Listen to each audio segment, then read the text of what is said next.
صاحي الصبح النهارده لقيت واحد صاحبي بعت لي مسج بيقول لي ان الراجل اللي كان معايا واللي كان معتمد عليه مشي وكده فاللي هو يعني مش فاهم برضه يا جدعان، ما اللي يمشي ما يمشي يا جدعان، ما هو جات له فرصه احسن، ما هو طبيعي يمشي.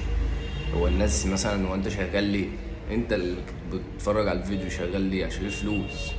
هتقول لي عشان اعمل شيفت كارير؟ ما هو الشيفت كارير هو الفلوس.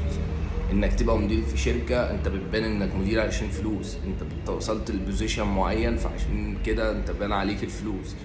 كل حاجه بالفلوس يا جدعان. ما هو طبيعي ان انت لو جاتلك فرصه احسن هتمشي. انت شخصيا كصاحب بيزنس لو جاتلك فرصه احسن في بيزنس تاني بتروح تشتغل فيه.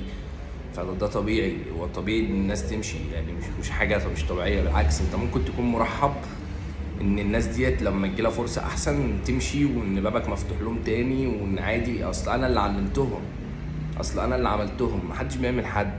بلاش حته انا اللي عملتهم دي، لان انت لو بصيت ورجعت الاحداث من الاول هتلاقي ان في ناس تانية هي اللي عملتك. فهي دايره واحده، هي دايره ومقفوله وبتصفى في الاخر على الحته اللي فوق، ان انت في ناس علمتك فانت بتعلم ناس.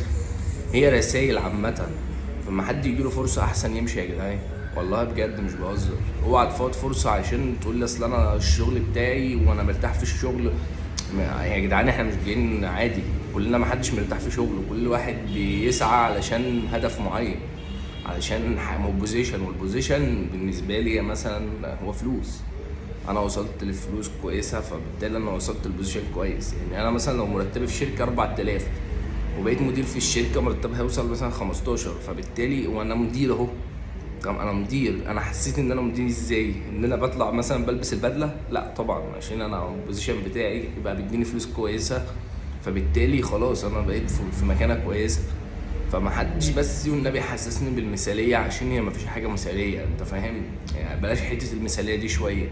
تمام، طبيعي ان اي حد هيجيله فرصه احسن هيسيبك وهيمشي، ما فيش حاجه اسمها اصل هو ابن المكان، اصل هو ابن الشركه. ده اللي يعمل كده بصراحه بالنسبه لي هو شخص غبي ومش هيتقدم خطوه في حياته. وقت ما يجيلك فرصة أحسن ما ترددش لحظة إنك تشبط فيها. الحياة بتحب اللي بينكشها، انكش كتير هتوصل. أنت فاهم؟ أصل النكش ده ابن لذيذ. عادي، أنا رايح مشوار دلوقتي ومش عارف أنا رايح ليه أصلا. يعني أنا رايح مشوار دلوقتي مش عارف أنا رايح ليه، إيه الهدف منه مش عارف، بس عادي. روح دوس يا عم، عادي، إيه المشكلة؟ انكش. النكش